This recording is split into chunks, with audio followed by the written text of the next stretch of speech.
네, 뉴스 시작하겠습니다. 먼저 방금 들어온 속보부터 전해드리겠습니다. 한덕수 대통령 권한대행 국무총리가 미국 정부가 상호 관세 부과를 발표함에 따라서 오늘 정부 서울청사에서 긴급 경제 안보 전략 회의를 개최를 했습니다. 이 자리에서 한덕수 대행, 관세 전쟁이 현실로 다가왔다. 모든 역량을 쏟아부어야 한다고 밝혔습니다. 또 산업부는 상호 관세의 내용과 영향을 면밀히 분석해야 하고 피해 최소화를 위해서 대미 협상에 적극 나서주길 바란다라고 밝혔습니다. 또 영향을 받는 업종에 대한 지원 대책을 조속히 마련할 것이라고 밝혔고요. 이어서 최상목 부총재가 주재하는 거시경제 금융현안 간담회를 개최할 것이라고 밝혔습니다. 오전 중에는 민관 합동으로 대미 아웃리치 대응 전략을 논의할 계획입니다. 다시 한번 전해드리겠습니다. 오늘 새벽에 미국 정부가 상호 관세 부과를 발표했는데요. 이에 대해서 한덕수 대통령 권한대행 국무총리 주재로 긴급 경제 안보 전략 회의가 열렸습니다. 이 자리에서 한덕수 권한대행 관세 전쟁이 현실로 다가왔으며 모든 역량을 쏟아 부어야 한다고 밝혔습니다. 또 피해를 최소화하기 위해서 대미 협상에 산업부가 적극 나서주길 바란다고 밝혔고요. 영향받는 업종에 대한 지원 대책을 조속히 마련할 것이라고 밝혔습니다.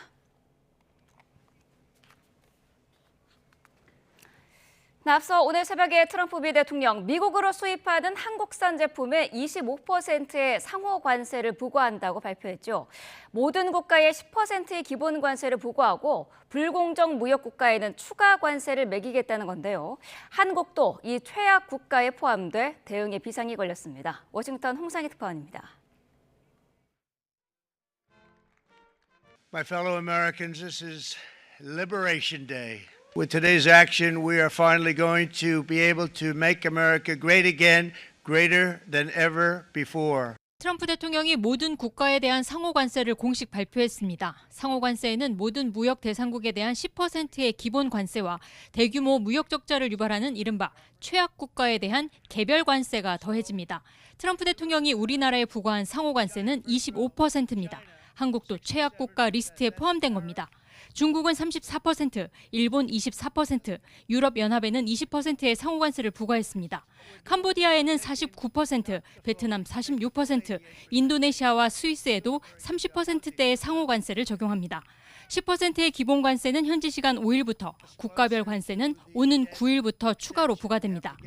트럼프 대통령은 또 현지 시간 3일부터 자동차와 부품에 대해 25%의 관세를 부과하겠다고 밝혔습니다. Such horrendous imbalances have devastated our industrial base and put our national security at risk. That's why, effective at midnight, we will impose a 25% tariff on all foreign-made automobiles. 트럼프 대통령의 전 세계를 대상으로 한 상호 관세로 국제 무역 전쟁이 본격화할 전망입니다.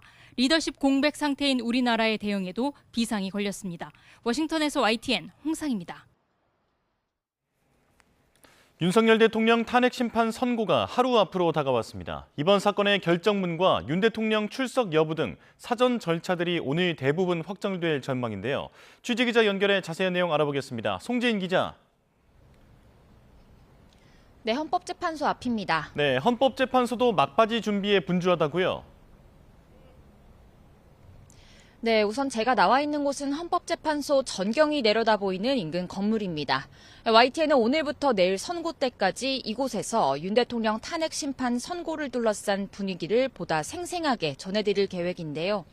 주변 도로에 늘어선 차벽과 한층 강화된 경비태세로 이곳 현장에는 선고를 하루 앞둔 긴장감이 흐르고 있습니다. 헌법재판관들은 잠시 뒤 출근하는 대로 하루 앞으로 다가온 윤 대통령 탄핵 심판 선고 결정문을 다듬는 막바지 작업을 진행할 전망입니다. 재판관 8명은 앞서 기일 통지 전 사실상 평결 절차를 마친 만큼 어제 평의에서 결정문에 담기는 문구를 세부적으로 조정하는 데 집중한 거로 알려졌습니다. 앞서 재판관들은 선고 당일 평의 없이 곧바로 선고를 진행하겠다는 방침을 세웠는데요. 그런 만큼 오늘 늦은 오후에는 결정문을 완성하고 재판관들의 서명 절차 등을 진행할 것으로 보입니다. 윤 대통령이 내일 헌재에 직접 출석할지 여부도 오늘 발표가 되는 거죠? 네, 대리인단은 YTN의 윤 대통령의 탄핵 심판 선고 출석 여부를 오늘 안에 알릴 예정이라고 밝혔습니다. 만약 윤 대통령이 출석한다면 한남동 관저에서 헌재까지 경호차로 이동할 전망인데요. 이전 변론기일 때와는 달리 지금은 불구속 상태인 만큼 현장 경호 업무가 더 강화될 가능성이 큽니다. 이외에도 내일 선고를 둘러싼 사전 절차들이 오늘 모두 마무리될 예정입니다. 내일 선고를 직관하고 싶다며 일반인 방청을 신청한 시민들이 많다는 소식 앞서 전해드렸는데요. 헌재는 오늘 오후 5시 신청을 마감하고 일반인 방청 좌석 20석에 앉을 시민들을 추첨하는데 역대 최고 수준이 될 것으로 보이는 최종 경쟁률도 관심입니다. 내일 선고가 어떤 흐름으로 진행되는지도 정리해 주시죠. 네, 내일 선고는 윤석열 대통령 탄핵 사건의 선고기일을 진행한다는 문영배 헌재소장 권한대행의 말로 시작됩니다. 이번 심판 청구가 적법 요건을 충족했는지 각하 여부를 먼저 판단하고 탄핵 사유와 중대성에 대한 판단이 담긴 결정문을 읽는 게 통상의 순서입니다. 앞서 전례를 보면 선고 요지부터 전하고 주문을 마지막에 읽을 때에는 대체로 재판관들 전원일치 의견이었고 주문부터 읽고 시작할 때는 재판관들의 의견이 서로 갈리는 경우였습니다. 이 같은 전례가 내일도 그대로 적용될 거라고 단언하긴 어렵지만 어떤 결과가 나오더라도 주문 내용은 낭독과 동시에 그 시각부터 즉시 효력을 갖습니다. 윤 대통령의 파면 또는 복귀가 곧장 현실화한다는 건데 YTN은 내일 오전 11시 국민적 관심이 쏠리는 대통령 탄핵 선고를 생중계로 전해드릴 예정입니다. 지금까지 헌법재판소 앞에서 YTN 송재인입니다. 경찰이 조금 뒤 오전 9시부터 을호 비상을 발령해 헌재 주변 보안을 강화하기로 했습니다. 경찰력의 50%를 동원할 수 있는데요. 사회부 취재기자 연결해 보겠습니다. 권준수 기자. 네, 권준수입니다. 네, 자 지금 헌재 주변 상황은 어떻습니까? 네, 헌재 앞은 200여 대에 달하는 경찰 차벽으로 막혀서 그야말로 진공 상태인데요. 일반인 통행은 물론 일반 차량 출입도 불가능합니다. 잠시 뒤 1시간 뒤인 9시부터는 경찰이 비상근무 체제인 을호 비상에 돌입하는데요. 모든 경찰력의 절반을 동원할 수 있습니다. 현재는 경찰 기동대 50여 개의 부대 3천여 명이 배치된 거로 알려졌습니다. 앞서 경찰은 어제 저녁부터 헌재 정문 앞 집회 참가자와 1인 시위자를 통제구역 바깥으로 나가도록 하는 등 주변 진공화 작업에 들어갔습니다. 경찰은 통제구역 범위를 헌재 반경 100m에서 150m로 넓혔는데 선고 하루 전인 오늘은 통제선을 더 확대할 방침입니다. 선고 당일인 내일은 가능한 모든 경찰력을 동원할 수 있는 가포 비상을 발령하고 14,000여 명까지 배치 경력을 늘릴 방침입니다. 네, 어젯밤에도 탄핵 찬성과 반대 측 집회가 이어졌죠? 그렇습니다. 윤 대통령 탄핵을 촉구하는 시민들은 어젯밤 9시쯤까지 안국역 1번 출구 일대에서 집회를 열었습니다. 이들은 헌법재판소가 내일 재판관 8명의 만장일치 의견으로 윤 대통령을 파면해야 한다고 주장했는데요. 반면 윤 대통령 탄핵 반대 집회 측은 안국역 5번 출구에서 밤샘 농성을 벌였습니다. 헌재를 향해 탄핵 심판을 기각 또는 각하하고 윤 대통령을 즉각 직무 복귀시켜야 한다고 목소리를 높였습니다. 탄핵 찬반 집회로 인해 율곡터널부터 안국 사거리까지 양방향 도로 통제도 이어지고 있는데요. 서울 지하철 3호선 안국역 일부 출구도 폐쇄됐는데 상황에 따라 유동적으로 조정될 수 있습니다. 서울교통공사는 선고 당일에는 첫 차부터 안국역을 폐쇄하고 무정차 운행한다는 계획입니다. 지금까지 사회부에서 전해드렸습니다. 윤 대통령 탄핵 심판 선고 결과에 따라 달라질 시나리오에도 관심입니다. 만약 기각이나 각하 결론이 나올 경우 윤 대통령은 즉시 직무에 복귀하지만 파면되면 즉시 관저를 비워야 하고 전직 대통령으로서의 예우도 받지 못하게 됩니다. 엄윤주 기자입니다. 헌재의 탄핵 심판 결정은 이의 제기 절차가 없어 주문 선고 시점부터 효력이 생깁니다. 지난 2004년 노무현 전 대통령도 헌재의 기각 결정 후 곧바로 청와대에 출근해参모들과 오찬을 하며 공식 업무에 들어갔습니다. 만약 윤 대통령 탄핵 소추가 기각되거나 각하되면 윤 대통령은 곧바로 직무에 복귀하고 국군 통수권을 비롯한 각종 권한도 모두 회복됩니다. 반면 탄핵이 인용되면 곧장 자리에서 물러나야 합니다. 2017년 박근혜 전 대통령의 탄핵 심판 당시 헌재는 결정문 첫 장에 11시 21분이라는 선고 시각까지 적으며 파면 시각을 못 박았습니다. 당시 관저에서 선고 생중계를 지켜봤던 박 전 대통령은 파면 결정 이후 곧바로 이사 준비에 나섰고 사흘 만에 삼성동 사저로 복귀했습니다. 윤 대통령이 파면된다면 지금의 한남동 관저를 비워야 하는 것은 물론 앞으로 5년 동안 공직 취업도 제한됩니다. 또 형사상 현직 대통령의 불소추 특권으로 공소장에서 빠졌던 직권남용 혐의도 추가 기소될 가능성이 있습니다. 윤 대통령의 형이 확정될 경우 당분간 사면이나 복권도 쉽지 않을 거라는 관측이 나오는데 형법상 자격을 회복하더라도 임기를 다 채우지 못해 전직 대통령으로서 예우는 받지 못할 전망입니다. YTN 엄윤주입니다. 대통령실은 차분한 분위기 속에서도 긴장감이 흐르고 있습니다. 결과를 예측하기 힘든 만큼 인용과 직무 복귀 모두를 물밑에서 대비하고 있는 것으로 보입니다. 신윤정 기자입니다. 헌재 선고를 이틀 앞두고 대통령실은 침묵을 이어갔습니다. 헌재가 사실상 결론을 낸 것으로 전해졌지만 근거 불분명한 소문만 떠돌면서 더욱 결과에 촉각을 곤두세우는 기류도 감지됩니다. 어느 한쪽에 무게를 두기 힘든 만큼 물밑에선 탄핵안 인용과 직무 복귀 모두 가능성을 열어두고 대비하는 것으로 알려졌습니다. 윤 대통령이 돌아올 경우 선고 당일 용산을 찾을 가능성이 큰 만큼 참모진은 우선 업무 보고와 함께 정상외교 재가동 등을 준비하고 있습니다.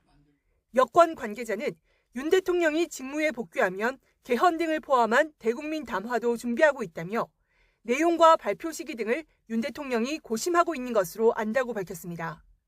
반면 윤 대통령이 파면될 경우 대통령실의 주요 업무는 한덕수 권한대행 체제 속에 축소가 불가피할 전망입니다.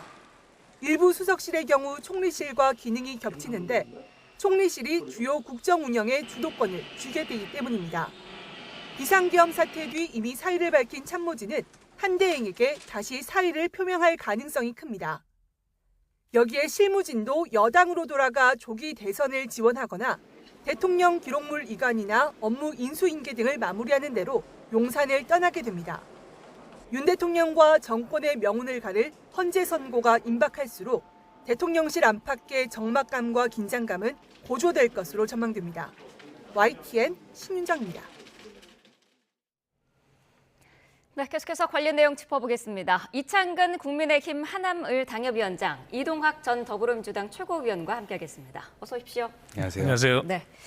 자, 이제 내일입니다. 인용, 기각, 각하 셋 중에 하나로 이제 윤 대통령의 운명이 결정이 되는데 국민의힘에서는 보니까 최근에 4대4로 기각될 거다 이런 전망이 나왔던데요. 어떤 근거였을까요? 그 4대4 주장한 것도 일부 의원에 불과합니다. 당의 네. 공식적인 입장은 아니고요. 당의 공식적인 입장은 헌재의 판결을 겸허히 기다리고 승복을 하자. 이것이 공식적 입장입니다. 네. 한간에는 8대0부터 5대3, 4대4, 6대2, 7대1 가전 시나리오가 다 나오고 있는데요. 네. 사실 이 시나리오가 어느 것 하나 정보가 있어서 나오는 건 아닙니다.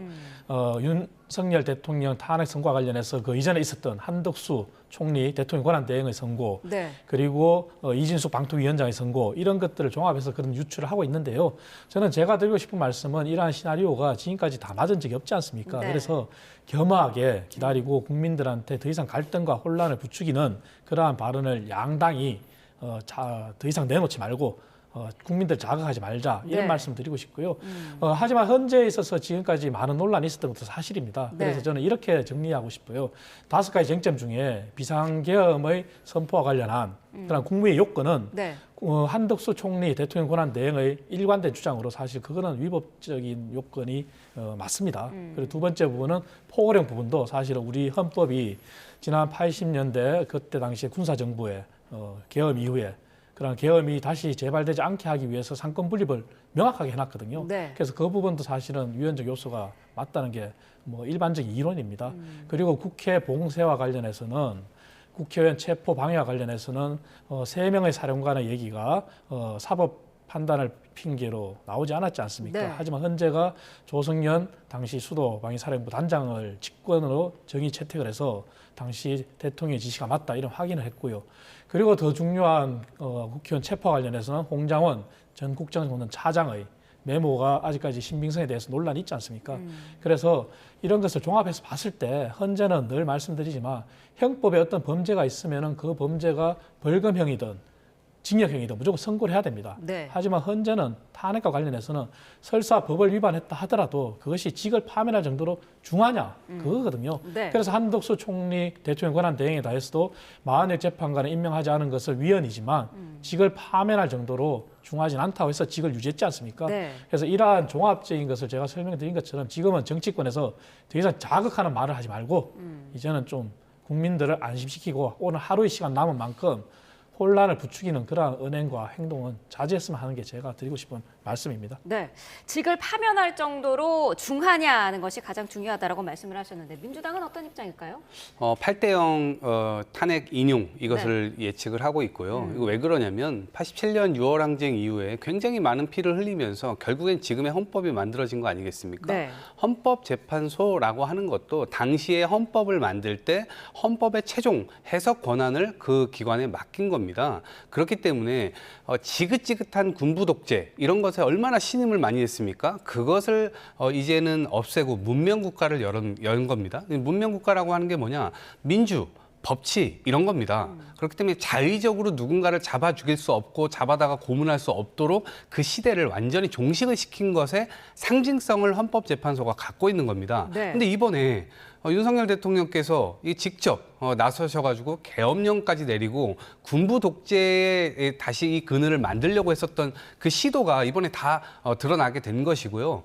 빠져나갈 구멍 자체가 없습니다. 그런데 이상한 판단을 또 해가지고 혹시라도 그렇게 제가 헌법재판소 재판관들이 결국 역사에도 기록이 될 텐데 그런 판단을 또 내릴까? 저는 거기에 대해서 의심하지 않고 있고요. 그래서 8대0의 인용 결과로 수렴될 것이라고 봅니다. 네.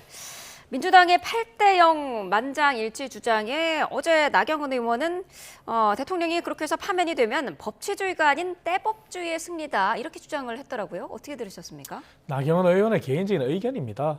물론 나경원 의원이 주장하는 주장에도 일리는 있습니다. 뭐냐면은 야당이 국정을 발목 잡기식으로 하는 국회에서 정한 그러한 합법적인 권한 중에서 최후의 수단으로 활용돼야 되는 게 바로 탄핵입니다. 네. 하지만 야당은 그 전에 탄핵 이전에 할 수 있는 국회의 권한을 다 무시하고 바로 탄핵을 했거든요. 지금도 최상모 부총리에 대한 탄핵 그리고 또 얼마 전에는 초선 의원들이 국무회의를 마비시킬 정도로 탄핵에 나서겠다 했지 않습니까? 네.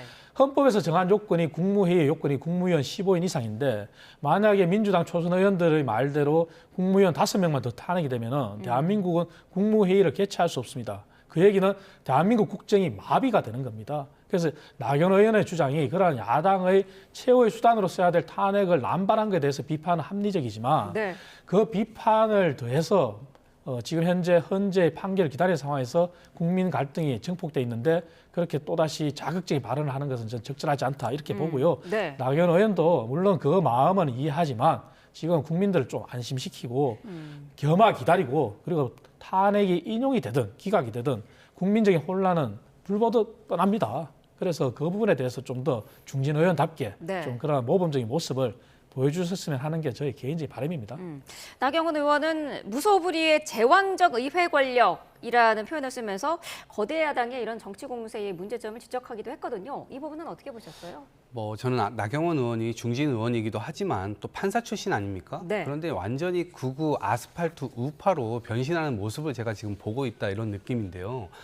윤석열 대통령이 2년 반 동안 국정을 엉망으로 할 때 제발 이렇게 하셔라 저렇게 하셔라 옳은 소리 한 번도 안 했어요. 그러니까 결국 이 사달이 난 거거든요. 근데 이 사달 통해서도 결국엔 저런 이 윤석열 대통령을 감싸고 계엄령 자체를 감싸는 저런 말을 할 수밖에 없는 저런 상황까지 내몰렸다는 게 저는 상당히 안타깝습니다.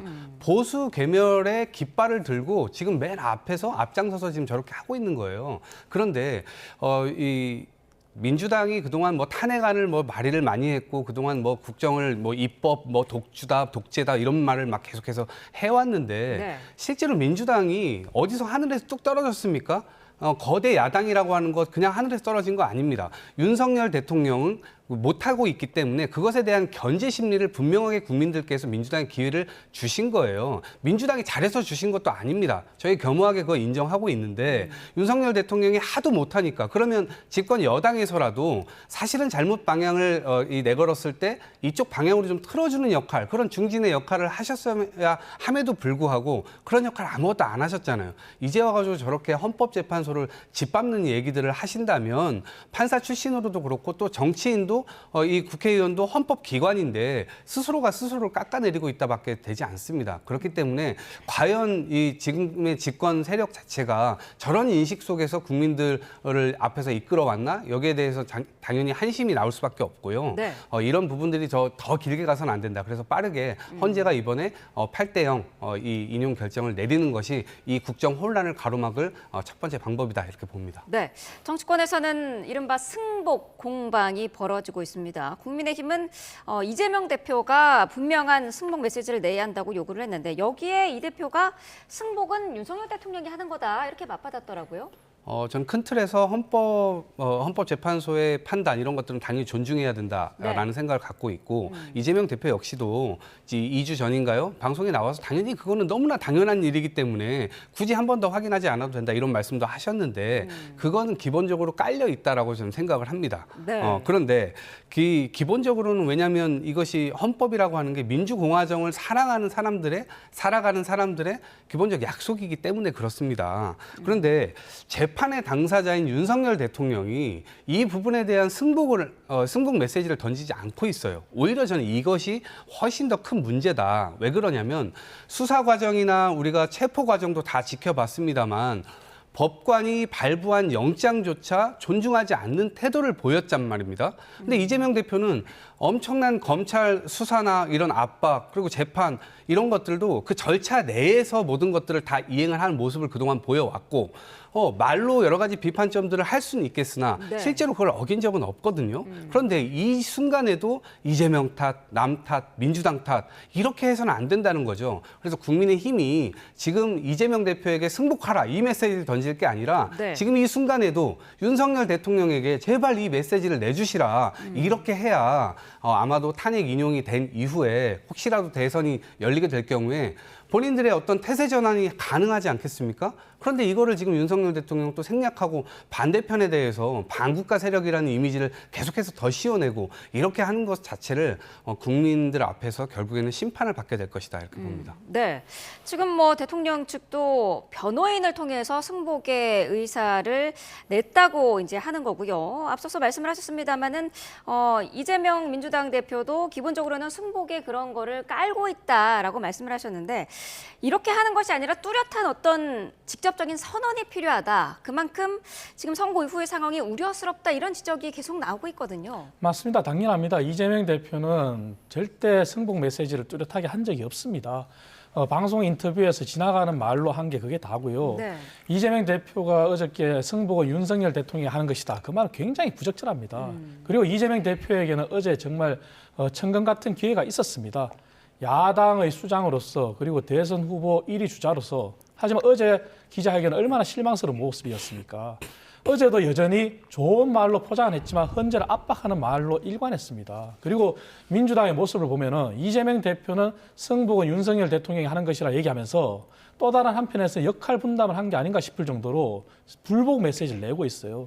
대표적인 게 박홍근 전 원내대표지 않습니까? 네. 굉장히 실망스럽습니다. 이것이 민주당의 현 주소입니다. 그래서 민주당은 저희 국민의힘이 지도부가 강하게 주장한 것처럼 네. 승복 메시지를 강하게 내야 됩니다. 그리고 기자회견을 통해서 지지자들을 자극할 게 아니라 먼저 솔선수범해서 지지자들한테 집으로 돌아가서 겸하게 기다리자 이 얘기를 해야 됩니다. 그리고 이재명 대표가 정말 여권의 수장으로서 지지자들만 향한 그러한 야권의 수장으로서 야권의 대표가 아니라 국민의 대표가 되겠다 하면은 천막 당사부터 철거해야 됩니다. 그것이 이재명 대표가 보여주는 진정성이거든요. 하지만 네. 그런 게 없었습니다. 그리고 물론 윤석열 대통령도 진정한 사과 그리고 승복을 했으면 좋겠습니다만 이미 그 시기는 놓쳤습니다.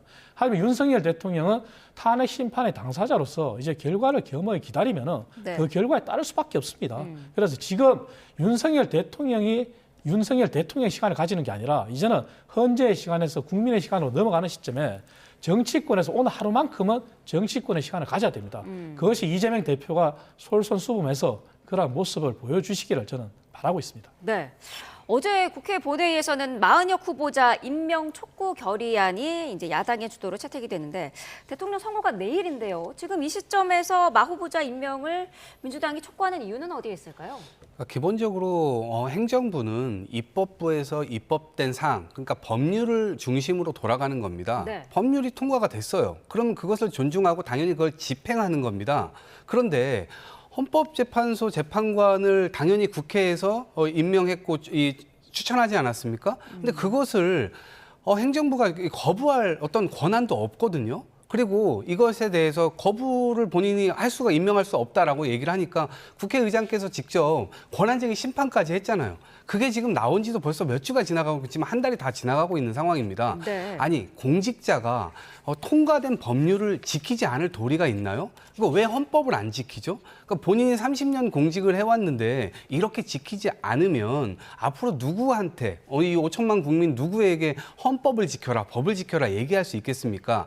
법의 원칙이 완전히 무너지는 거죠. 그런 사람은 윤석열 대통령 하나로 족합니다. 그런데 윤석열 대통령이 임명한 사람들 하나같이 다 이렇게 헌법을 다 무시하고 심지어 집권 여당에서는 헌법재판관 임명하지 마라 이렇게 얘기를 해요. 네. 3명을 추천했는데 도대체 무슨 권한으로 2명만 선별해서 임명했는지도 저는 아직도 잘 모르겠습니다. 그런 점에서 민주당은 끊임없이 헌법 준수에 대한 의무 이런 것들에 대한 강조를 국민들께도 하고 있는 것이고요. 헌법 이거를 무슨 뭐 정무적으로 혹은 필요하니까 이런 주장을 한다라고 얘기를 하시지만 그런 게 아니라요. 실제 이 부분 헌법은 지연돼서는 안 되는 거거든요. 끊임없이 네. 지켜야 되는 것이고요. 그래서 이 부분을 분명하게 하고자 이런 부분들에 대해서 목소리를 내고 있다 말씀드립니다. 네. 어제 국민의힘은 표결에 참여를 하지 않았습니다.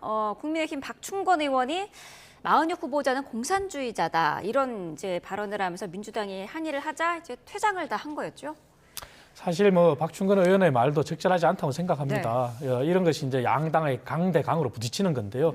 물론 국회의원으로서 헌법기관으로서 소신 있는 발언이라고 얘기할 수도 있겠지만 그래도 국민들한테 국민이 보는 앞에서 모범을 보인다면 그런 강성 같은 발언보다는 네. 좀 더 다른 신사적인 모습으로 접근했으면 어떨까 하는 그런 아쉬움이 들고요. 네. 마은혁 재판관 임명과 관련해서 계속 이런 상황이 왔고 또 탄핵과 관련해서 이런 상황이 왔지 않습니까? 결국은 그 모든 중심에는 마은혁 헌법재판관의 임명을 왜 안 했냐 이게 네. 원인이지 않습니까? 하지만 헌재의 판결, 헌법을 얘기하면서 민주당이 또 법률을 얘기하면서 그러면 헌재의 판결도 존중해야 됩니다. 네. 그 말씀은 마은혁 헌재 재판관을 임명하지 않은 것은 법률 위반은 맞지만 그렇다고 해서 직을 파면할 정도는 아니라고 선고를 했거든요. 네. 그 얘기는 면죄부도 준 겁니다. 그리고 누차 말씀드리지만 헌법재판소법에 기한의 명시가 없기 때문에 네. 임명에 대한 기한의 명시가 없는 게 법의 한계입니다. 그렇다면 야당은 헌법을 존중한다고 말만 할 게 아니라 그러면 헌재의 결정도 존중해야 됩니다. 그리고 네. 마은혁 헌법재판관의 임명과 관련해서는 현행법의 테두리에서 기다리면 됩니다. 그리고 헌법재판소 법이 부족하다면 야당이 마치 위헌적인 헌법재판소 임기가 끝났을 때 6개월 연장한다는 그런 헌법에도 명시되어 있지 않는 그런 위헌적인 법률안을 개정할 게 아니라 네. 임명의 기한에 관한 법률을 개정했어야 옳죠. 그래서 야당도 말로만 헌법, 법률, 준수 이런 얘기할 게 아니라 헌재의 판결을 존중해야 되고 그리고 지금까지 마은혁 헌법재판관 없이도 8인 체제에서 다 임명이 판결이 났습니다. 네. 감사원장, 검사 3인, 이진숙 방통위원장, 한덕수 총리 대통령 권한대행까지. 그럼 8인의 판결은 그러면 야당이 이것도 무시하겠습니까? 거기에 대해서 말이 없지 않습니까? 그런데 왜 유독 현재 지금 이 시점에서 마은혁 재판관을 원인으로 또다시 최상목 부총리에 대한 탄핵 그리고 또다시 줄탄핵 이것은 야당이 맞지가 않죠. 그래서 야당은 지금이라도 다시 이성에서 답을 찾고 네. 정치적인 공세를 중단하시기 바랍니다. 최상목 부총리 탄핵 소추안은 이제 본회의에 일단 보고는 됐습니다. 그런데 어쨌든 민주당은 표결은 내일 대통령 선거 결과를 보고 결정하겠다는 입장인 거죠. 가장 중요한 일이 결국엔 대통령과 관련된 일입니다. 네. 만약에 돌아오는 이 판단이 내려질 경우에는 민주당도 통제할 수 없는 상황이 저는 올 거라고 봐요. 이것은 우리가 의지를 갖느냐 안 갖느냐가 아니라 기본적으로 군사 독재 시절로 완전히 돌리려고 했었기 때문에 이제 그런 겁니다. 그리고 이 탄핵과 관련돼서는 그 우선순위에 있어서는 이것도 중요하지만 결국 그 후순위로 밀릴 수밖에 없다. 결국 윤석열 대통령의 이 문제, 결국 이 문제를 빨리 끊어내야 지금의 경제가 완전히 폭망하고 있는 상황이고 네. 오늘부터 이제 상호관세 미국과 이런 것들 시작된다고 하는데 사실상 통으로 지금 공백으로 된 상태입니다. 적절하게 대응을 못하고 있는 상태예요. 그러다 보니까 결국 국민들이 그 유탄을 다 맞을 수밖에 없는 경제적으로 아주 그냥 이 악조건 속에 지금 놓여 있는 상황입니다. 그래서 네. 경제적 문제도 그렇고 사회적 혼란 문제도 마찬가지고요. 그래서 윤석열 대통령의 탄핵 인용 문제가 저희로서는 가장 우선된 문제일 수밖에 없고요. 그런 문제들을 토대로 해서 결국 순서대로 순차적으로 해나갈 수밖에 없다 말씀을 드립니다. 네. 국민의힘은 그 최성목 총리의 탄핵 소추안이 어쨌든 본회의에 보고된 것 자체가 경제 테러다. 그리고 분풀이 보복이다 이렇게 보고 있더라고요. 맞습니다. 지금이라도 철회돼야 되는 게 마땅합니다. 말씀하신 대로 지금 현재 미국발 트럼프 관세 전쟁이 시작됐습니다. 지금 이거는 저는 표현하기를 제3차 세계대전에 가까운 그러한 관세 전쟁입니다. 네. 왜냐하면 지금까지 세계 경제 질서의 흐름을 좌우한 자유무역 흐름이 보호무역 흐름으로 바뀌는 겁니다. 굉장한 거거든요.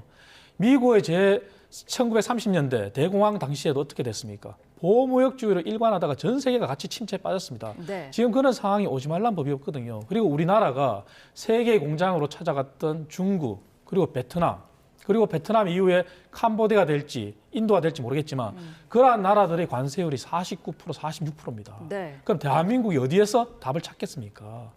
이러한 데 대비하기 위해서라도 최상목 총리에 대한 탄핵안은 철회돼야 마땅하고요. 그리고 야당이 정말 대통령의 탄핵 결과를 겸하게 기다린다면은 그 결과가 나온 다음에 그때 가서 우리가 여야정 협의체를 발족시킨 정신으로 경제 위기에 대응하는 게 맞지 분풀이식으로 이렇게 계속 탄핵에 올인하는 것은 정말 대한민국 국회의원으로서 자격이 있는지 묻지 않을 수가 없습니다. 그래서 지금이라도 탄핵은 철회되는 게 마땅합니다. 네.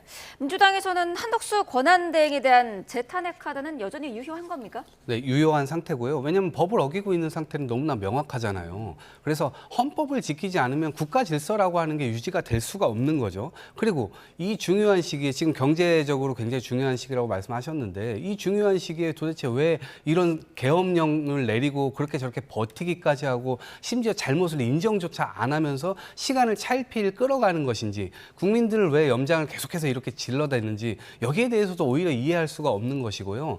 헌법의 준수라고 하는 것은 기본적으로 국가를 집권하겠다 마음을 먹는 정당으로서는 당연한 것이라고 생각을 합니다. 네. 국민의힘에서는 어떤 입장이실까요? 누차 말씀드리지만 탄핵은 최후의 수단으로 사용되어야 할 수단입니다. 네. 하지만 최상목 부총리에 대한 탄핵 그리고 한덕수 총리 대통령 권한 대행에 대한 또 다른 탄핵 시도 이것은 국가를 정말 혼란으로 빠뜨리는 그런 마지막 수단이고 네. 야당의 폭거에 불과합니다. 그래서 내일 하루 이제 조금 남았습니다. 윤석열 대통령 탄핵 결과를 기다린 다음에 네. 야당이 지금 국가적인 위기 상황을 함께 머리를 맞대서 해결하는 그러한 자세로 진짜 이성을 찾아서 돌아오시길 저는 바라겠습니다. 네. 자, 오늘 두 분 말씀은 여기까지 듣겠습니다. 이창근 국민의힘 하나물 당협위원장, 이동학 전 더불어민주당 최고위원과 함께했습니다. 고맙습니다. 고맙습니다. 네, 내일 윤석열 대통령의 탄핵 여부가 최종 결정이 되죠. 지난해 12월 3일 비상계엄 선포에서 탄핵 심판 선고까지 역사에 기록될 지난 넉 달을 이문석 기자가 되돌아봤습니다. 온 국민이 충격에 빠진 밤. 종북 반국가 세력들을 일거에 척결하고 자유 헌정 질서를 지키기 위해 비상계엄을 선포합니다. 국회가 계엄 해제안을 의결해 비상계엄은 6시간 만에 진화됐습니다. 국회는 이어 윤석열 대통령 탄핵소추안을 상정했고 두 번째 표결에서 가결했습니다. 가결되었음을 선포합니다. 내란죄 수사는 논란 속에 고위공직자 범죄수사처가 맡았지만 윤 대통령은 수사 권한이 없다며 거부했습니다. 결국 두 번째 영장 집행 시도 만에 첫 현직 대통령 체포가 이루어졌습니다. 법원은 윤 대통령이 신청한 체포적부심을 기각하고 구속영장도 발부했습니다. 이에 대통령 지지자 일부가 폭도로 변해서 경찰을 폭행하고 집기를 부수는 등 서부지법 난동 사태를 일으켰습니다. 며칠 뒤 국민은 헌정사상 처음으로 현직 대통령이 탄핵 심판정에 서는 모습을 지켜봤습니다. 윤 대통령은 11차례 변론 기일 중 8차례 직접 출석했습니다. 계엄령 선포 때보다 12배 긴 1시간 7분짜리 최후 진술도 남겼습니다. 국가와 국민을 위한 계엄이었지만 그 과정에서 소중한 국민 여러분께 혼란과 불편을 끼쳐드린 점 진심으로 죄송스럽게 생각합니다. 비상계엄부터 탄핵 심판 선고까지 편치 못했던 넉 달. 모두가 숨죽여 헌법재판소 결정을 기다리고 있습니다. YTN 이문석입니다. 네, 헌법재판소가 꺼내들 수 있는 선택지는 모두 세 가지입니다. 탄핵을 인용하거나 기각 또는 각하 결정을 내리는 건데 각각의 경우 헌법재판관 몇 명의 찬성이 필요한 건지 최민기 기자가 정리했습니다. 헌법재판소가 인용 결정을 하면 윤석열 대통령은 즉시 파면됩니다. 국회 측의 탄핵 심판 청구를 헌재가 받아들인다는 의미입니다. 결정문 작성과 선고 전에 재판관들이 의견 조율을 거치기 때문에 저는 일치 판결이 나올 가능성이 점쳐지지만 꼭 그래야만 하는 건 아닙니다. 6명 이상만 찬성하면 인용됩니다. 탄핵 심판 인용에 찬성하는 재판관이 그보다 적으면 기각됩니다. 탄핵 심판 청구에 이유가 없다고 판단할 때 내리는 결정인데 현재 재판관 8인 체제이기 때문에 3명이 반대하면 기각입니다. 나머지 하나의 경우는 각하입니다. 각하는 절차상 하자가 있어 심판 요건을 갖추지 못했다고 판단할 때 나오는 결정입니다. 5명 이상이 각하 의견을 내야 하는데 만약 기각과 각하 의견을 합해서 3명이 넘으면 기각으로 처리됩니다. 어떤 경우든 헌재의 판단이 나온 즉시 효력을 갖습니다. YTN 최민기입니다. 네, 윤 대통령 탄핵 심판 변론 과정에서는 비상계엄 당시 계엄군 투입 경위와 정치인 체포조 의혹 등 쟁점 사안들에 대해 헌법재판관들의 송곳 질문이 쏟아진 적이 있습니다. 우종훈 기자가 보도합니다. 윤 대통령 탄핵 심판에서 헌법재판관들은 증인 16명을 17차례 신문했습니다. 주로 비상계엄 선포 직전 열린 국무회의와 국회 등 계엄군 투입, 이른바 정치인 체포조 관련 사항 등을 질문했는데 가장 많은 시간을 할애한 쟁점은 국회 활동 방해 여부였습니다. 주심인 정영식 재판관과 김영두 재판관은 9명에게 관련 지시를 받았는지 등을 물었습니다. 정확하게 워딩이 본청 안으로 들어가라, 국회의원을 끌어내라 이렇게 했단 말입니까? 국회의원을 끌어내라 라고 하고 사령관이 지시하는 내용도 다른 여단의 부대원들이 들었다. 네. 이제 그런 얘기를 증인이 들었다라고 검찰에서 얘기를 하셨더라고요. 재판관 8명 가운데 김형두 재판관은 증인 13명에게 질문을 던졌는데 특히 조태용 국가정보원장에게는 윤 대통령과의 통화 기록을 제시하며 30분 동안 증언을 되짚기도 했습니다. 굉장히 많은 지시를 막 했는데 바로 국정원장한테 전화를 해가지고는 참 한가한 얘기를 한 거예요. 미국 출장 어떻게 하실래요? 좀 잘 이해가 간 거거든요. 정영식 재판관은 증인 8명에게 질문했고 문형배 헌재소장 권한대행은 주로 재판 진행에 관한 발언을 했습니다. 소추위원과 피청구인 본인께 최종 의견 진술 기회를 드리는데 이때는 시간 제한을 하지 않겠습니다. 이미선 재판관의 질문은 김용현 전 국방부 장관에게 집중됐습니다. 계엄의 목적은 거대 야당의 경종을 울리고 부정선거의 증거를 수집하기 위한 것, 이렇게 정리하면 됩니까? 다만 정정미, 김복형, 정계선, 조한창 재판관은 11차례 변론에서 증인에게 질문을 던지지 않았습니다. YTN 우종훈입니다. 네, 경찰은 경비를 강화하면서 헌재 인근 150m까지 통제 구역을 넓혔습니다. 기동대 버스로 겹겹이 차벽을 세우고 시민과 차량의 통행도 제한하면서 헌재 앞을 사실상 진공 상태로 만들었습니다. 배민혁 기자입니다. 경찰이 도로를 막아서고 차벽 트럭을 전개하고 있습니다. 경찰이 헌재 주변 통제 구역을 기존 반경 100m에서 150m로 넓혀 차단선을 설치하는 모습입니다. 탄핵 찬성 측 집회가 열리는 안국역 6번 출구부터 종로소방서 인근까지 율곡로 일대가 통제됐고 헌재 인근 제동초등학교부터 탄핵 반대 측 집회가 열리는 낙원상가 인근까지 통제됐는데 이 구역 안은 사실상 진공 상태가 됐습니다. 헌재로 향하는 길목에서는 경찰관들이 일일이 신분증을 확인하고 집회 시위 목적이 아닌 경우에만 통행할 수 있도록 하고 있습니다. 좁은 골목도 예외는 아닙니다. 보시는 것처럼 헌법재판소 앞 도로에는 양옆으로 경찰 기동대 버스가 차벽을 이루고 있는데요. 일반 차량들의 통행도 제한되며 200m쯤 되는 도로가 완전히 봉쇄됐습니다.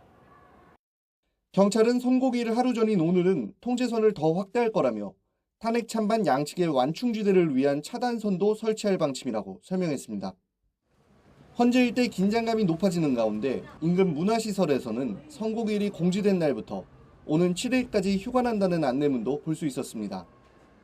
근처 제동초등학교도 경계태세 강화와 학생들 안전을 고려해 탄핵 심판 선고일까지 임시 휴업에 들어갔습니다. YTN 배민혁입니다. My fellow Americans, this is Liberation Day, waiting for a long time.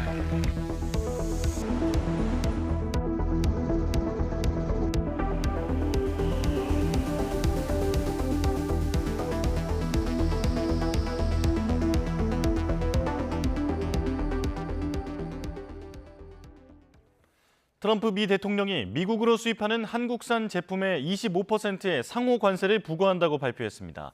모든 국가에 10%의 기본 관세를 부과하고 불공정 무역국에는 추가 관세를 매기겠다는 건데 한국도 최악 국가에 포함돼 있어 대응에 비상이 걸렸습니다. 먼저 워싱턴에서 홍상희 특파원입니다. My fellow Americans, this is Liberation Day. With today's action, we are finally going to be able to make America great again, greater than ever before. 트럼프 대통령이 모든 국가에 대한 상호 관세를 공식 발표했습니다. 상호 관세에는 모든 무역 대상국에 대한 10%의 기본 관세와 대규모 무역 적자를 유발하는 이른바 최악 국가에 대한 개별 관세가 더해집니다. 트럼프 대통령이 우리나라에 부과한 상호 관세는 25%입니다. 한국도 최악 국가 리스트에 포함된 겁니다. 중국은 34%, 일본 24%, 유럽연합에는 20%의 상호관세를 부과했습니다. 캄보디아에는 49%, 베트남 46%, 인도네시아와 스위스에도 30%대의 상호관세를 적용합니다. 10%의 기본 관세는 현지 시간 5일부터, 국가별 관세는 오는 9일부터 추가로 부과됩니다.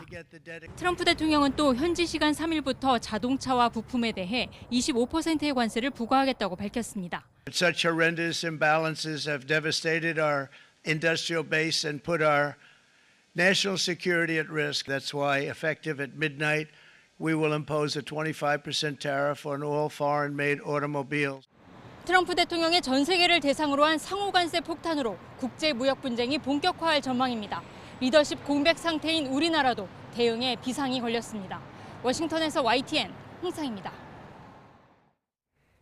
우리 정부는 곧바로 긴급 경제안보 전략회의를 개최했습니다. 아침 일찍 회의를 주재한 한덕수 대행은 통상위기 극복을 위해 모든 역량을 쏟아붓고 관계부처엔 대미 협상에 직접 나서달라고 말했습니다.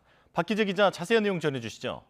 네, 미국 트럼프 대통령이 한국을 상대로 25% 관세 부과 방침을 발표한 것과 관련해 정부가 긴급 경제안보 전략 TF 회의를 개최했습니다. 한덕수 대통령 권한대행 주재로 진행된 이번 회의는 정부 서울청사에서 아침 7시에 진행됐습니다. 관세 부과 발표가 나온 지 1시간여 만인데요. 이 자리에서 한덕수 대행은 글로벌 관세 전쟁이 현실로 다가온 만큼 통상 위기 극복을 위해 정부가 가진 모든 역량을 쏟아부어야 할 것이라고 말했습니다. 경제안보 전략 TF회의는 한덕수 대행이 미 관세 부과 정책에 대응해 지난달부터 직접 주재해오고 있는데요. 통상과 안보 이슈를 연계해 민관 공동 대응 체계를 강화한다는 차원입니다.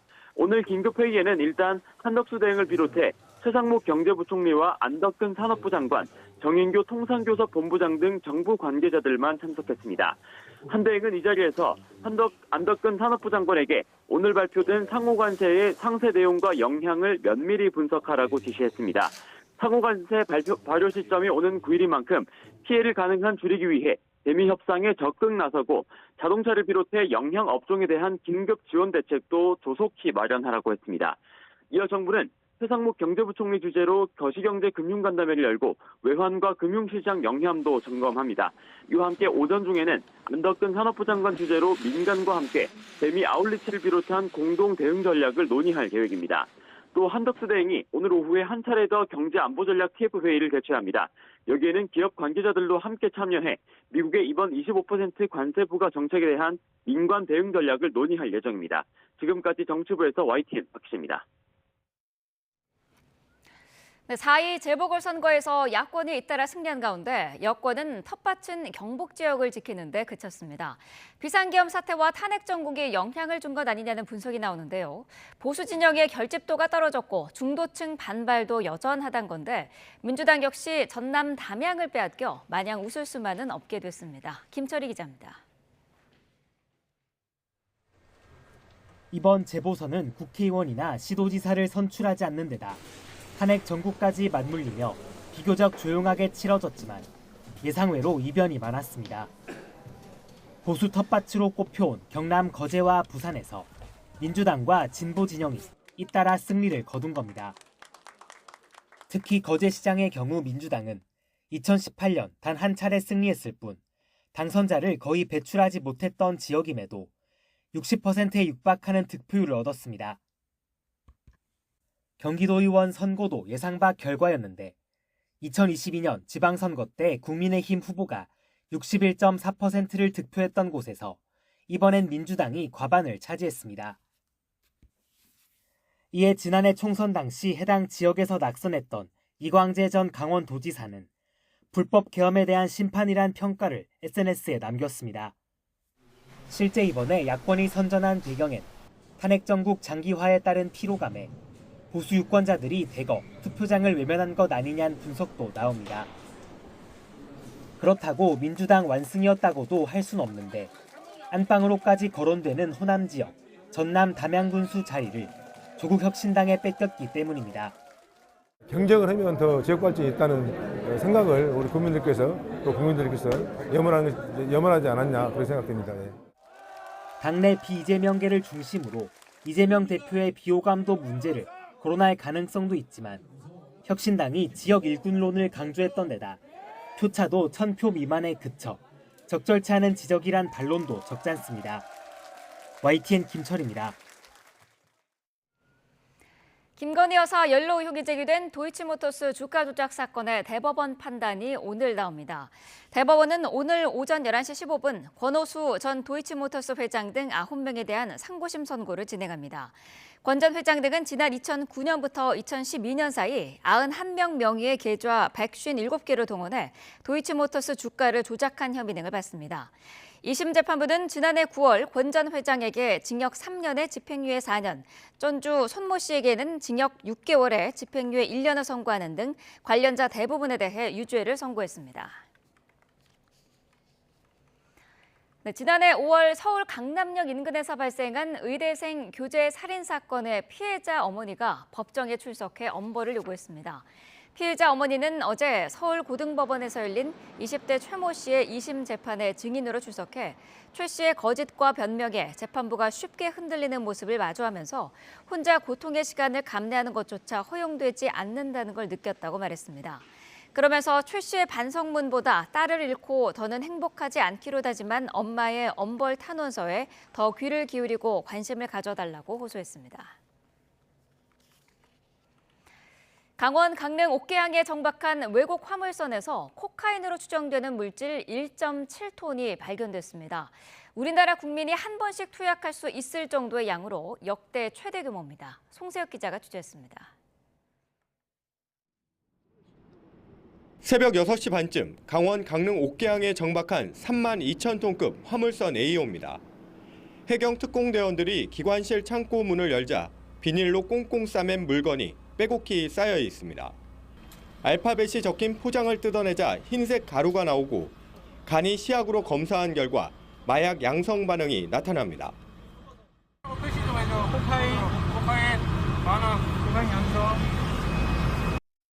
발견된 코카인 추정 물질은 30kg짜리 상자 57개, 모두 합쳐 1.7톤이 넘습니다. 우리나라 인구보다 많은 무려 5,700만 명이 한꺼번에 투약할 수 있는 양입니다. 시가로 환산하면 수천억 원대입니다. 역대 최대 규모라는 게 관세청의 설명입니다. 이번 수사는 미국 연방수사국 FBI와 국토안보수사국의 첩보에서 시작됐습니다. 해경과 관세청은 A호가 입항하자마자 90여 명을 투입해 선박 전체를 수색했습니다. 미국 FBI가 공조를 통해 마약 의심 물질을 선박에 싣고 한국으로 입항한다는 정보를 입수하여 서울 세관과 합동으로 AO는 멕시코에서 출발해 에콰도르와 파나마, 중국을 거쳐왔고 옥계항에서는 시멘트 원료를 싣고 페루로 향할 예정이었습니다. 배에는 외국인 선원 20명이 타고 있었습니다. 해경과 세관은 해당 선박에서 선장과 선원 등을 대상으로 마약 출처와 유통 경로에 대해 조사하고 있습니다. 압수한 마약과 선원들의 휴대전화는 국립과학수사연구원에 보내 정밀 분석이 진행될 예정입니다. 해경은 국제마약 밀매 조직과의 연관성도 배제하지 않고 미국 수사당국과 함께 수사를 확대할 방침입니다. YTN 송세혁입니다. 네, 직을 걸고 상법 개정안 거부권 행사를 막겠다던 이복현 원장이 한덕수 대통령 권한대행의 거부권 행사 후 자신의 거취에 대한 입장을 털어놨습니다. 사의를 밝혔지만 금융당국 수장들이 말려 일단 사의를 보류하기로 했다고 말했습니다. 류환웅 기자입니다. 야당이 주도했던 주주에 대한 이사의 충실 의무 규정을 넣는 상법 개정에 찬성 입장이었던 이복현 금융감독원장. 정부의 거부권 행사를 직을 걸고 막겠다는 소신 발언까지 불사해 정부 여당 내에서 너무 튄다는 불만의 목소리가 나오기도 했습니다. 그랬던 이 원장이 한덕수 대통령 권한대행의 거부권 행사 후 사의를 표명했었고 주위의 만류로 보류했다고 털어놨습니다. 제가 금융위원장 말씀드리니까 부총리님이랑 하는 총재께서 또 전화를 주시고 연락을 주셔갖고 지금 시장 상황이 너무 어려운데 네가 경거망동하면 안 된다고 자꾸 이렇게 말리시길래 아니 그래도 저도 공직자고 말이 뱉어놓은 게 있는데 뭐 이렇게 그런 얘기를 했더니 내일 아침에 F4를 하자고 하시면서 미국의 상호관세 부과 행정명령 발표 등 급한 현안이 있는 상황에서 F4로 불리는 금융당국 수장들의 만류로 잠시 보류했다는 취지였습니다. 이 원장은 이어 오는 4일 헌법재판소의 탄핵심판 선고 후 만약 대통령이 현직에 복귀하면 직접 사의를 표명하겠다고 말했습니다. 저도 어쨌든 임명권자가 대통령님이 이상 어떤 입장 표명을 하더라도 사실 할 수만 있으면 대통령께 말씀드리는 게 제일 현명한 게 아닐까 이렇게. 이런 이복현 원장의 돌출 행동에 대해 함께 금융 현안을 논의하는 금융당국 수장들조차 불편한 기색을 드러내기도 했습니다. 굉장히 상법 지금 개정하는 내용으로 그 선의의 어떤 그런 그 개정의 선의가 있죠. 그거를 달성할 수 있느냐, 또 부작용 없느냐 이런 부분을 봤을 때 그 부작용이 좀 우려되고 그 부분에 대한 대안으로서 저희들 자본시장법 개정을 우선했으면 좋겠다. 임기 만료를 2달여 남긴 이복현 원장의 돌출 행동에 대해 헌재의 판결 후 새로운 행보를 염두에 둔 것 아니냐는 의혹의 시각도 존재합니다. YTN 유환홍입니다. 국민의힘 권성동 원내대표는 이복현 금융감독원장이 상법 개정안 제2요구권 행사에 공개 반발한 것을 두고 사직서를 제출하고 짐 싸서 청사를 떠나는 게 공인의 올바른 태도라고 비판했습니다. 권 원내대표는 의원총회 뒤 기자들과 만나 만약 거부권이 행사될 경우 직을 걸겠다고 입장을 표했으면 사의를 표명하고 반려할 걸 기대해선 안 된다고 지적했습니다.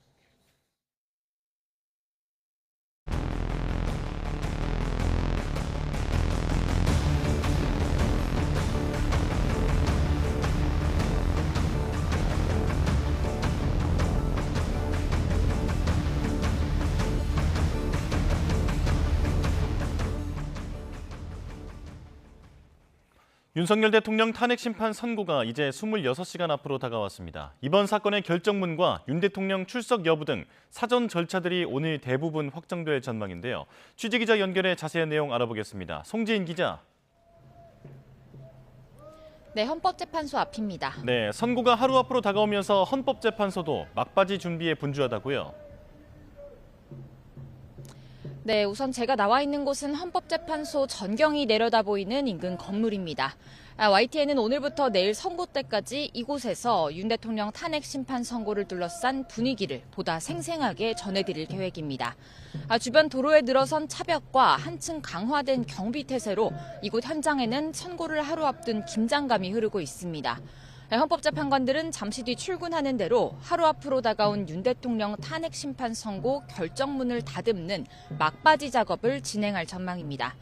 재판관 8명은 앞서 기일 통지 전 사실상 평결 절차를 마친 만큼 어제 평의에서 결정문에 담기는 문구를 세부적으로 조정하는 데 집중한 거로 알려졌습니다. 앞서 재판관들은 선고 당일 평의 없이 곧바로 선고를 진행하겠다는 방침을 세웠는데요. 그런 만큼 오늘 늦은 오후에는 결정문을 완성하고 재판관들의 서명 절차 등을 진행할 것으로 보입니다. 윤 대통령이 내일 헌재에 직접 출석할지 여부도 오늘 발표가 되는 거죠? 네, 대리인단은 YTN의 윤 대통령의 탄핵 심판 선고 출석 여부를 논의하고 있다며 오늘 안에 알릴 예정이라고 밝혔습니다. 만약 윤 대통령이 출석한다면 한남동 관저에서 헌재까지 경호차로 이동할 전망인데요. 이전 변론기일 때와는 달리 지금은 불구속 상태인 만큼 현장 경호 업무가 더 강화될 가능성이 큽니다. 이외에도 내일 선고를 둘러싼 사전 절차들이 오늘 모두 마무리될 전망입니다. 내일 선고를 직관하고 싶다며 일반인 방청을 신청한 시민들이 많다는 소식 앞서 전해드렸는데요.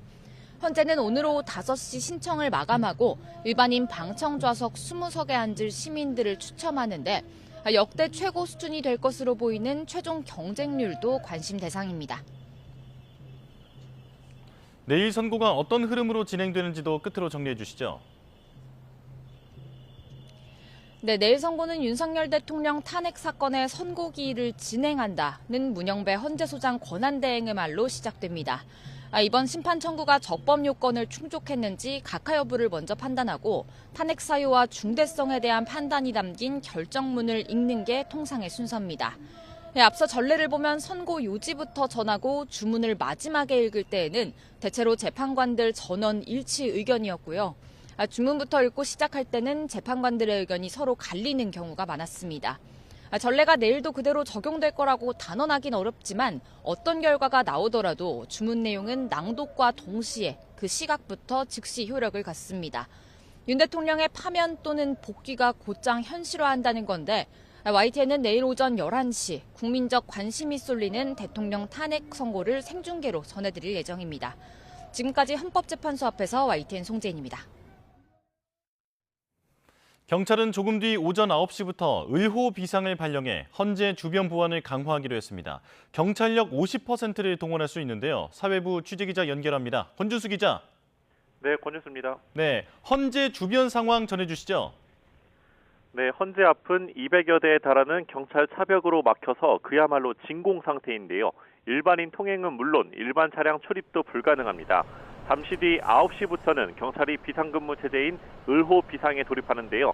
모든 경찰력의 절반을 동원할 수 있습니다. 현재는 경찰 기동대 50여 개 부대 3천여 명이 배치된 것으로 알려졌습니다.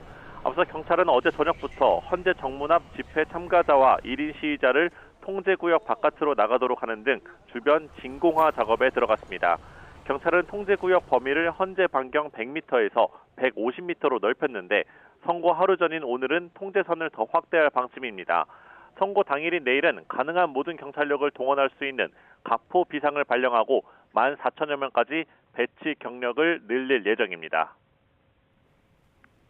네, 어젯밤에도 탄핵 찬성과 반대 측 집회가 이어졌다고요? 그렇습니다. 윤 대통령 탄핵을 촉구하는 시민들은 어젯밤 9시쯤까지 안국역 1번 출구 일대에서 집회를 열었습니다. 이들은 헌법재판소가 내일 재판관 8명 만장일치 의견으로 윤 대통령을 파면해야 한다고 주장했는데요. 반면 윤 대통령 탄핵 반대 집회 측은 안국역 5번 출구에서 밤샘 농성을 벌였습니다. 헌재를 향해 탄핵 심판을 기각 또는 각하하고 윤 대통령을 즉각 직무에 복귀시켜야 한다고 목소리를 높였습니다. 탄핵 찬반 집회로 인해 율곡터널부터 안국 사거리까지 양방향 도로 통제도 이어지고 있는데요. 서울 지하철 3호선 안국역 일부 출구도 폐쇄됐는데 상황에 따라 유동적으로 조정될 수 있습니다. 서울교통공사는 선고 당일에는 첫 차부터 안국역을 폐쇄하고 무정차 운행한다는 계획입니다. 지금까지 사회부에서 전해드렸습니다. 윤석열 대통령에 대한 탄핵소추안 가결 후 헌법재판소는 111일 만에 탄핵 여부를 결정하게 됐습니다.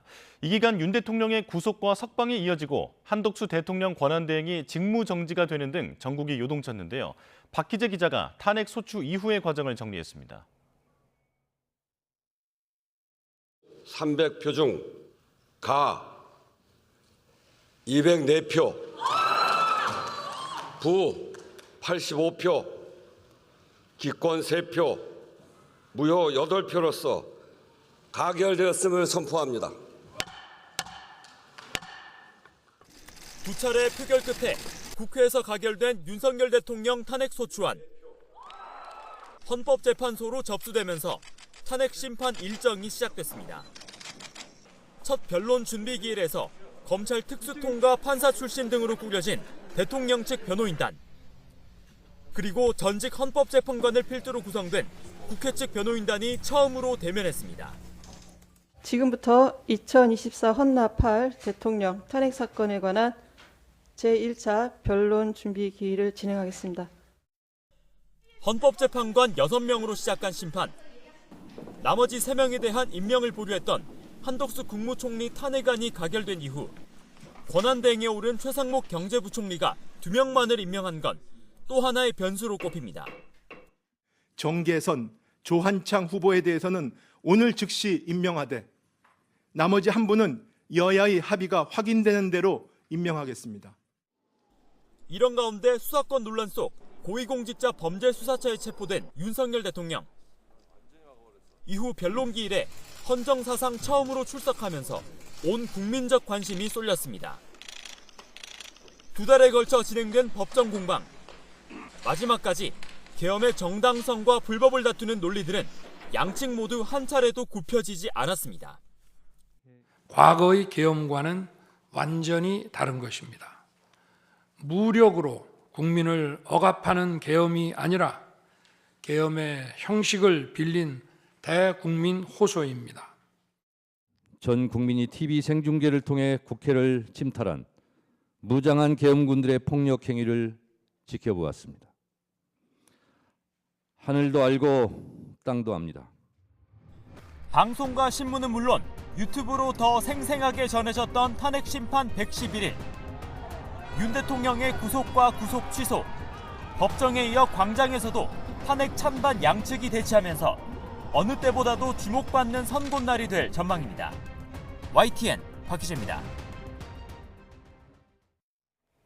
윤 대통령의 운명을 가를 선고일이 하루 앞으로 다가왔습니다. 그간 변론 과정에서 재판관들이 던진 질문을 집중 분석해보는 시간을 마련했는데요. 이고은 변호사와 함께합니다. 어서 오십시오. 안녕하세요. 네, 자 우선 헌법재판관들이 오늘도 평일을 연다는데 막바지 세부 조율할 게 남았나 보죠? 네, 그렇습니다. 이제 평결을 마쳤다라는 일부 보도 내용이 나왔죠. 그만큼 이제 결정문을 조금 다듬는 이 평일을 여는 것으로 보여집니다.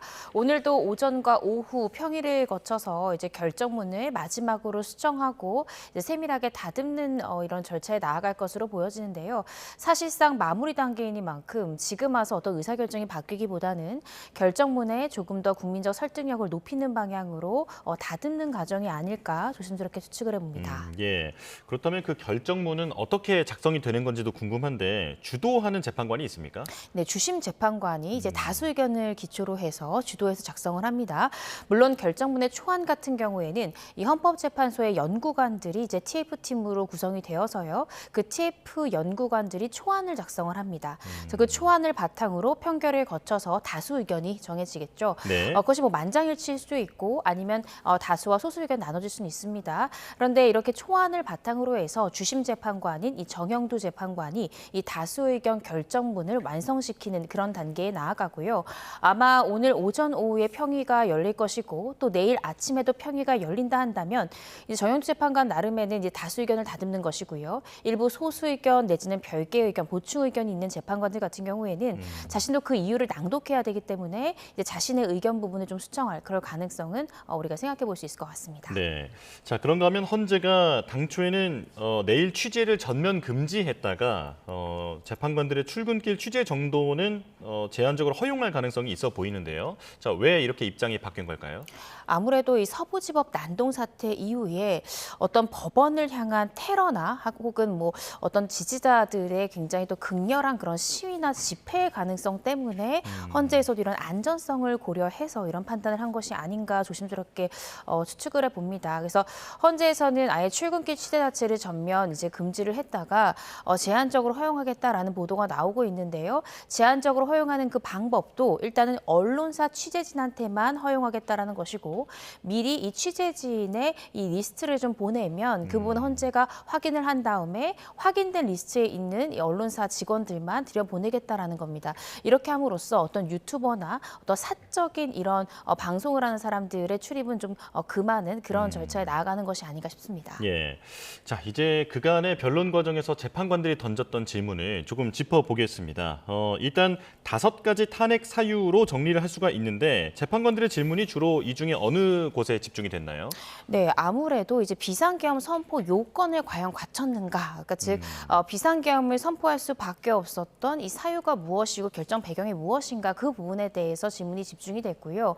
또 계엄 포고령 1호를 누가 작성했는가, 그리고 이 포고령 내용 하나하나 특히 이제 국회 활동을 전면 금지하는 이런 부분들에 대해서 어떤 의도로 이런 부분이 적혔는지가 또 주된 질문이 이어졌습니다. 또 가장 문제가 됐던 것은 바로 군 병력이 국회에 투입된 부분이죠.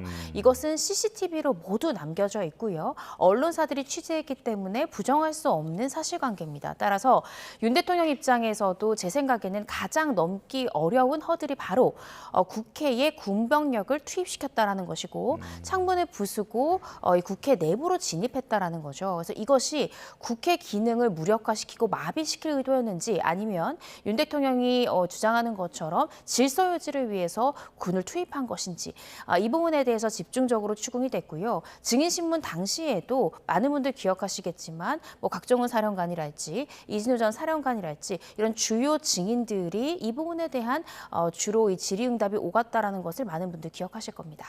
예. 자, 조금 전에 이 군 병력의 국회 투입 관련 질문이 12번이다라고 저희가 그래픽으로 정리를 해봤는데 특히 보수 성향으로 분류되는 정영식 재판관이 날카로운 질문을 많이 던졌습니다. 자, 그만큼 이 사안을 이 정 재판관은 가장 중요하게 보고 있다라고 좀 추정해 볼 수 있을까요? 네, 저는 그렇게 보고 있습니다. 그리고 이제 얼마 남지 않았습니다. 내일입니다. 24시간 정도 남았는데 저는 가장 중요한 쟁점이 바로 국회에 군 병력을 투입시키고 이것이 국회 기능을 마비시킬 의도였는지가 저는 굉장히 중요한 쟁점이라고 생각하고요. 위헌위법성 판단에 있어서 이 부분에 대해서는 위헌위법 라는 판단이 나올 가능성이 가장 높은 지점이 될 가능성도 높다고 생각합니다.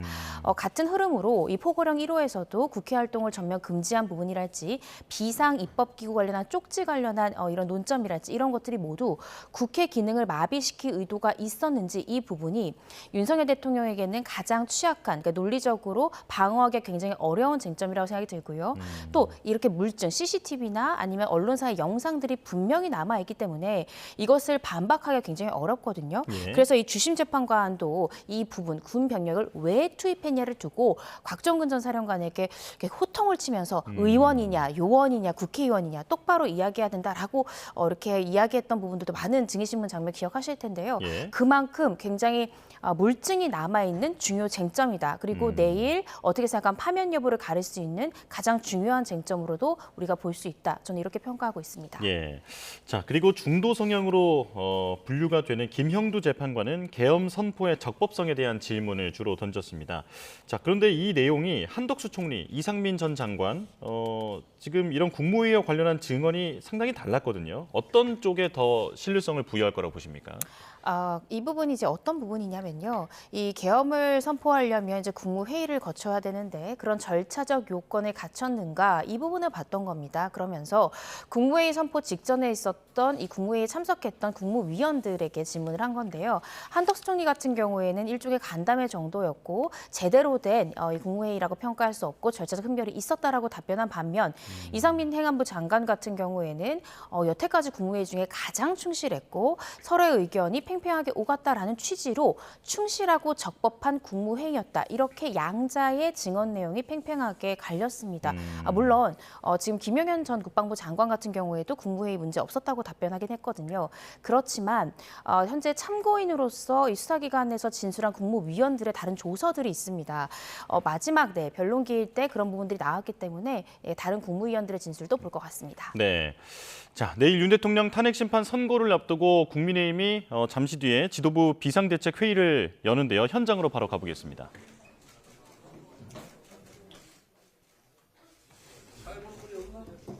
자, 윤석열 대통령의 탄핵 심판 선고, 알려진 대로 4월 4일 오전 11시에 선고가 이루어집니다.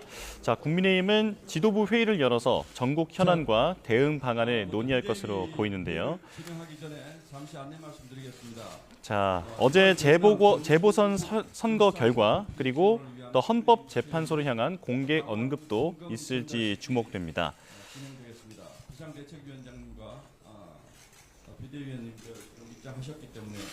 자, 그리고 지금 경제 관련 속보가 들어왔는데요. 상호관세 25%를 부과하겠다. 조금 전 미국 트럼프 대통령의 발표로 인한 충격에 코스피와 코스닥이 하락 출발한 상황입니다. 자, 어제 코스피와 코스닥은 모처럼 반등한 이후에 다시 한번 주저앉은 상황이었는데, 자, 지금도 지금 하락하면서 출발하는 모습이고요.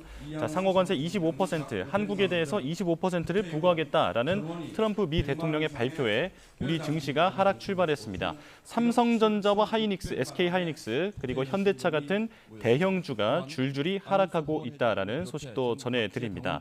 자, 그리고 지금 보시는 것처럼 국민의힘 지도부가 비상대책 회의를 열고 내일 윤석열 대통령의 탄핵 심판 선고를 하루 앞둔 상태에서 메시지를 낼 것으로 보입니다. 자, 어제 재보선 결과도 언급할지 주목이 되고요. 그리고 헌법재판소를 향한 공개 언급도 있을지 주목되는 상황입니다. 당원 여러분의 소중한 뜻을 담은 성금은 자, 앞서 리포트로 전해드렸다시피 111일 만에 윤석열 대통령에 대한 탄핵 심판 결과가 나오게 되는 셈인데요. 지금 여당과 야당 모두 헌법재판소에 대한 주목과 동시에 여러 가지 압박하는 발언들을 쏟아낸 상황입니다. 자, 지금은 일단은 산불 관련된 일상회복지원금 3억 원을 지금 전달하는 행사를 먼저 진행하고 있습니다. 자, 그 뒤에 비상대책위원회 회의를 열면서 메시지를 낼 것으로 보이는데요. 일단은 이고은 변호사와 이야기 조금 더 이어가겠습니다. 자, 주요 인사 체포에 대한 질문도 좀 짚어보겠습니다. 그런데 이게 증인을 향한 직접 질문이라기보다는 재판관들이 스스로 좀 그 내용들을 반출을 해보면서 의문을 표현하는 그런 모양새였잖아요. 네, 그렇습니다. 아무래도 이 주요 정치인 체포 지시, 체포 명단 관련해서 우리가 기억나는 증인이 있죠. 바로 홍장원 전 국정원 1차장의 진술이 있었습니다. 이때 당시에 홍장원 전 차장의 이 주장과 윤 대통령의 주장 팽팽하게 대립이 되었는데요.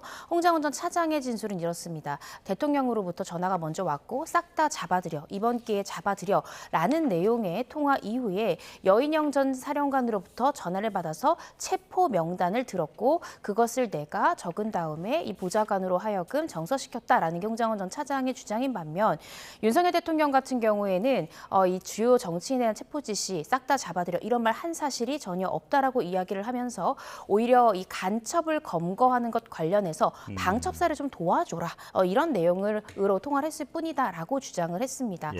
그래서 이것 관련해서 이제 김영두 재판관 같은 경우에는 홍장원 전 차장의 말에도 검거 지시나 뭐 이런 부분에 대한 어떤 언급이 없었다라는 부분들에 대해서 의문을 표한 바 있고요. 또 조태용 국정원장에게도 갑자기 이 계엄 선포 이 어떻게 생각하면 직전 직후 굉장히 중요한 상황인데 갑자기 전화해서 방첩사를 도와서 지원해라 이렇게 말한다는 것이 좀 상식적으로 잘 납득이 되지 않는다라고 의문을 표현하기도 했고요. 또 갑자기 국정원장한테 전화를 해서 이 미국 출장 어떻게 하실래요? 이렇게 어떻게 생각하면 네, 그런 부분들이 좀 의문을 표현을 했습니다. 아, 예. 네. 자, 다시 국민의힘 비상대책위원회 현장으로 가보겠습니다. 이제 모두 발언이 있을 예정인데요. 바로 들어보겠습니다.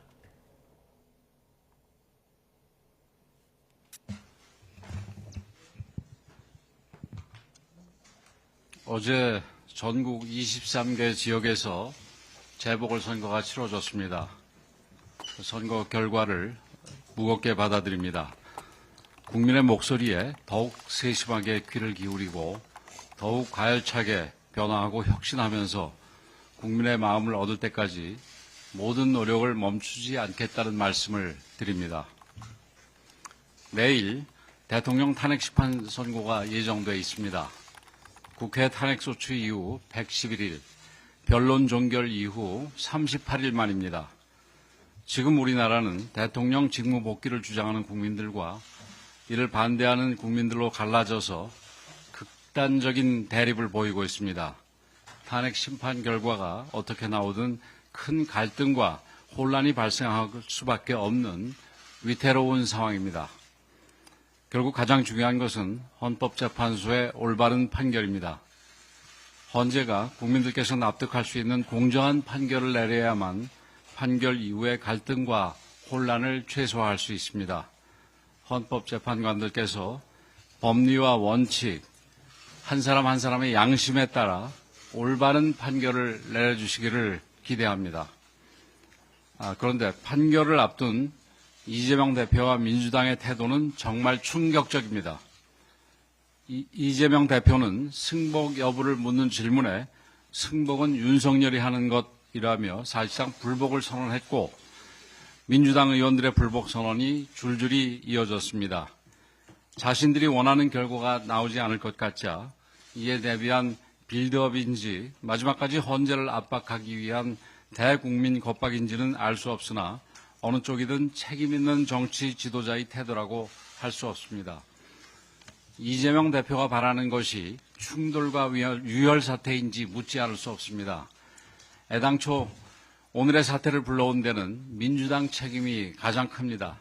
민주당은 윤석열 대통령 취임 이후 30번의 공직자 줄탄핵, 무자비한 핵심 예산 삭감, 이재명 방탄 법안과 사회 갈등 법안 일방 통과 등 정부의 기능을 마비시키는 의회 독재를 멈추지 않았습니다. 지금 대한민국은 그 어느 때보다 심각한 위기 상황입니다. 외교, 안보, 경제, 민생 모든 분야에서 경고등이 켜졌습니다. 어제 미 트럼프 행정부는 우리 제품에 대해 일본이나 EU보다 높은 25%의 관세율을 부과한다고 발표했습니다. 수출 중심의 우리 경제에 큰 타격이 예상되는 상황입니다. 이대로는 우리의 미래를 장담하기 어려운 상황에 처해 있습니다. 이 위기를 극복하고 다시 도약의 길로 나아가려면 가장 먼저 정치부터 달라져야 합니다. 정치가 갈등의 조정자이자 사회 통합의 마중물이 되어야 합니다. 아무리 의견이 달라도 대화와 타협을 통해 문제를 해결해 나가야 합니다. 그리고 그 과정은 반드시 법과 제도의 틀 안에서 이루어져야 할 것입니다. 민주당의 대우각성과 승복선언을 강력하게 촉구합니다. 국민 여러분들께도 간곡하게 호소드립니다. 설령 받아들이기 힘든 판결이 나온다 해도 법과 제도의 틀 안에서 그리고 대화와 타협이라는 정치의 본질을 지키며 대안을 모색하고 절충안을 만들어 나가야 합니다. 그런데도 갈등을 부추기고 혼란을 키우는 정치 세력이 있다면 국민 여러분들께서 과감하게 퇴출시켜 주시기 바랍니다. 또한 어떤 경우에도 국민의 생명과 안전보다 더 중요한 것은 없습니다. 선고 당일 그 어떤 불상사도 있어서는 안 됩니다. 저는 한덕수 국무총리 권한대행 측에 선고 당일 및 이후에 안전관리에 각별히 노력해 줄 것을 요청했습니다. 경찰은 질서 유지와 사고 방지에 최선을 다해 주시기를 부탁드립니다. 저와 국민의힘은 대통령 탄핵 심판 판결에 승복할 것이며 탄핵 심판 이후를 철저히 준비하고 대비할 것입니다. 탄핵 판결이 국가의 복합 위기로 전이되지 않도록 안정적으로 국정 상황을 관리하겠습니다. 그것이 대한민국의 공당으로서 책임을 다하는 최선의 길이라고 믿습니다. 그리고 이번 비상계엄과 대통령 탄핵 사태를 통해서 시대에 맞지 않는 87체제의 모순이 적나라하게 드러났습니다. 흔히 제왕적 대통령제라고 생각해왔던 우리 헌법이 실제로는 의회 독재를 견제할 최소한의 수단조차 사실상 전무한 제왕적 의회 헌법이라는 사실도 밝혀졌습니다. 내일 헌재 심판 결과 대통령 직무 복귀로 결정된다면 우리 당도 서둘러 적극적으로 개헌을 추진하겠습니다. 대통령께서도 임기에 연연하지 않겠다고 약속한 만큼 국민의 뜻을 모아 시대 정신에 맞는 헌법을 만드는 데 최선을 다하겠습니다. 행정부, 입법부, 사법부 어느 것도 특정 개인이나 세력에 장악되지 않고 다양화되고 다원화된 국민 요구를 담아내는 더 큰 헌법을 만들겠습니다. 이제 대한민국은 앞으로 나아가야 합니다. 이번 위기를 디딤돌로 대한민국 개혁과 대변혁을 반드시 이뤄내야 합니다. 국민의힘은 대한민국의 자유와 번영을 위해 모든 것을 바칠 것입니다. 감사합니다. 네, 국민의힘 권영세 비대위원장의 메시지를 듣고 왔습니다. 자, 일단 어제 재보궐선거 관련해서 결과를 겸허히 받아들인다라고 먼저 입장을 밝혔고요. 그리고 내일 탄핵 심판 선고와 관련해서는 어떤 결과든 승복해야 한다며 민주당 이재명 대표가 사실상 불복 선언을 하고 있다라고 비판했습니다. 자, 그리고 미국의 관세 부과와 관련해서는 총력 대응이 필요하다라고 당부했고, 그리고 대통령이 만약 내일 직무에 복귀한다면 서둘러 개헌을 추진하겠다라는 메시지도 내놨습니다. 자, 잠시 뒤 9시 30분에는 민주당 회의도 있는데요. 관련한 메시지 전해드리겠습니다. 자, 그리고 경제 관련 속보가 들어와 있는 상황인데요. 최상목 경제부총리가 금융 외환 시장의 변동성이 과도하면 모든 시장 안정 조치를 취하겠다라는 입장을 밝혔습니다. 자, 글로벌 금융 시장이 높은 변동성이 예상된다라고 이야기를 했고요. 자, 앞서 전해드린 것처럼 조금 전 미국이 우리나라를 포함한 전 세계를 대상으로 기본 관세 그리고 상호 관세를 부과한 상황입니다. 자, 이에 따라서 금융시장이 변동성이 과도하게 확대할 경우에는 모든 시장 안정 조치를 취하겠다라는 입장을 밝혔습니다. 자, 시장 안정 때까지 24시간 점검 체계를 지속 가동하겠다라는 메시지도 밝힌 상황인데요. 자, F4 금융수장 4명에 모여있는 회의도 적극적으로 역할을 할 것이다 라고 밝힌 상황입니다. 자, 다시 한번 전해드리겠습니다. 조금 전 미국이 우리나라와 전 세계에 부과한 상호관세 정책과 관련해서 최상목 경제부총리가 가용한 모든 조치를 취하겠다라고 밝혔습니다. 자, 그리고 경찰 관련 속보도 들어왔습니다. 윤석열 대통령의 탄핵 심판 선고를 하루 앞두고 비상근무 체제에 들어갔는데요. 자, 오늘 오전 9시부터 본청과 서울청에 가용 경력의 50%까지 동원이 가능한 을호 비상을 발령했습니다. 비상근무 체제가 발령되면 경찰관들의 연차 휴가가 억제되고 지휘관 참모는 지휘선상에 위치해 비상 연락 체계를 유지해야 합니다. 선고 당일인 내일 오전 0시부터는 전국의 가장 높은 단계인 가포 비상을 발령하고 경력을 100% 총동원해 치안과 질서 유지에 총력을 다할 방침입니다. 자, 이고은 변호사와도 여기서 인사 나누겠습니다. 고맙습니다. 네, 뉴스와 목요일 순서 마치겠습니다. 내일 다시 뵙겠습니다. 고맙습니다.